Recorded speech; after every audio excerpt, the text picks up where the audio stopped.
All right, thank you guys for having me. I am going to talk with you about Casa, and I'm going to keep it brief because I have a volunteer here with me today, and our volunteers are the heart of our program, so I really want to focus most of the time on her, so shoot me your questions afterwards.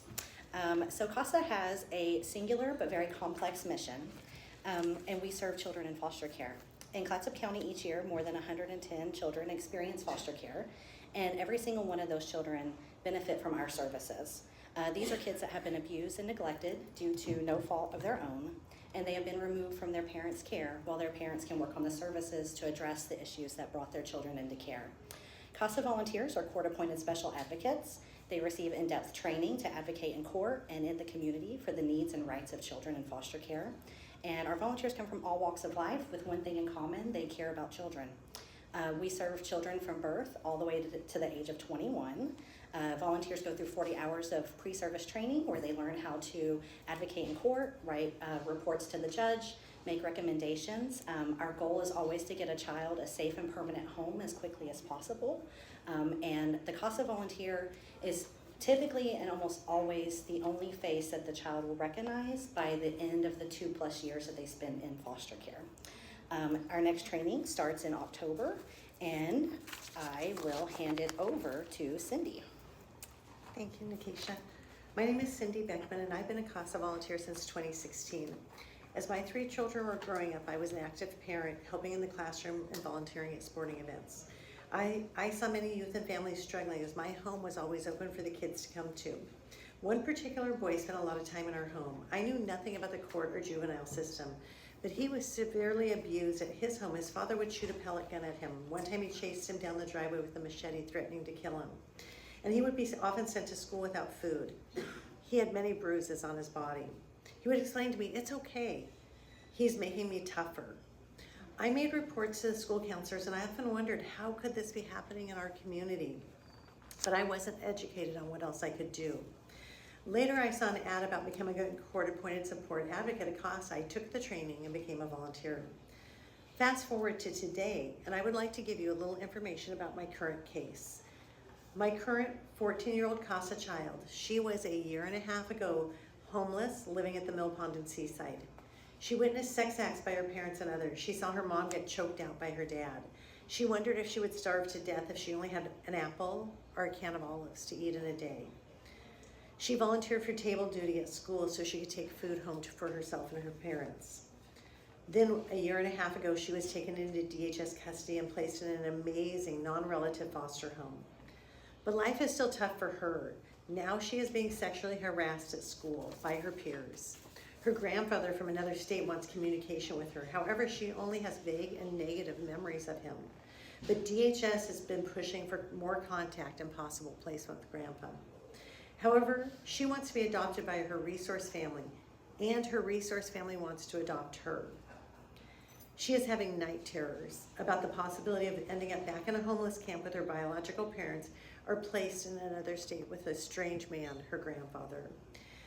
When I first met this CASA teen, she would hardly talk to me, and when she did, often her speech was fragmented and broken. She had a hard time keeping her train of thought. Today, she is a totally different young lady. She recently wrote to me, "Cindy, thank you for being a surrogate grandmother to me. You are kind and help me understand some things every time we talk. You are generous with your time and very patient. I truly look forward to and I enjoy our visits." And her resource family recently wrote, "As first-time resource parents, the Child's Advocate has been instrumental in helping our family navigate the judicial system and obtain local resources. Over this past year, our CASA Advocate has played a significant role in advocating for our resource child by helping boost her confidence by allowing her voice to be heard and giving her an attentive and supportive listening ear. Without CASA, we believe that our resource child would not have excelled in effectively communicating her needs and desires to DHS and the judicial system. We are truly grateful that this resource is available to contact anytime for support." And I must say how thankful I am that we have people willing to love and support the foster children in our community. There's not enough time to detail the extensive work I've put into each of my cases, but I know I've made a positive difference in every case I've had. There are too many stories of abused and neglected children in our community. It is awful. The children need a voice. Without Casa, I was struggling to figure out how to advocate for those less fortunate. I would like to go back to that first young man I talked to you about, my children's childhood friend, who I tried to help before I became a Casa, but I just didn't have enough knowledge to know what to do. Well, 3 years ago in July, I got a call from the Las Vegas Clark County Coroner's Office. He was found deceased. He was homeless, 27 years old, and had been living on the streets of Vegas. His death was ruled death by exposure to the elements. If only I would have known how to advocate for him when he came into our lives, I may have been able to make a difference. I really appreciate the opportunity to talk to you about what Casa means to me, and if you wish to choose Casa tonight, your support will bring monumental and life-altering changes to the foster children in our community. It means so much to the families and children. Thank you.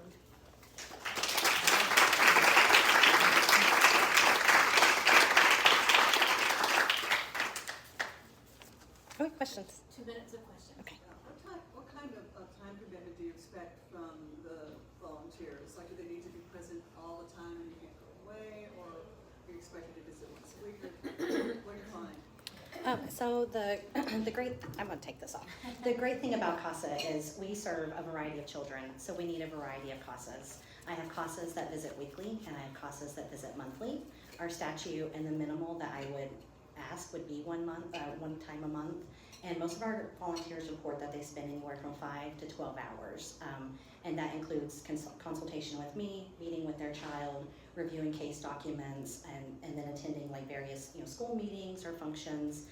The Casa is really present in every important aspect of that child's life. And so depending on age and stage of life, that can vary.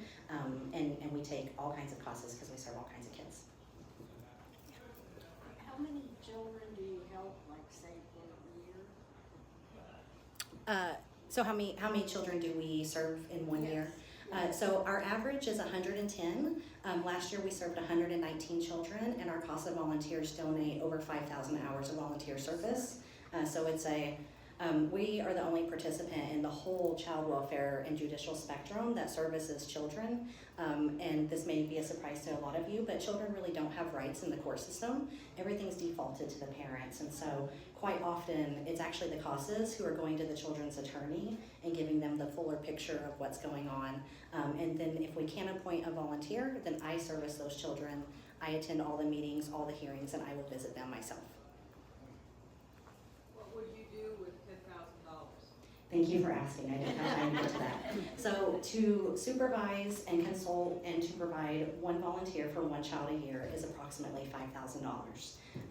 If we were to be awarded $10,000, you guys would be giving possibly 2+ children, because we do serve sibling groups as well, their own surrogate grandmother. So you guys would be providing at least 2 Casas for no less than 2 children. My time's up.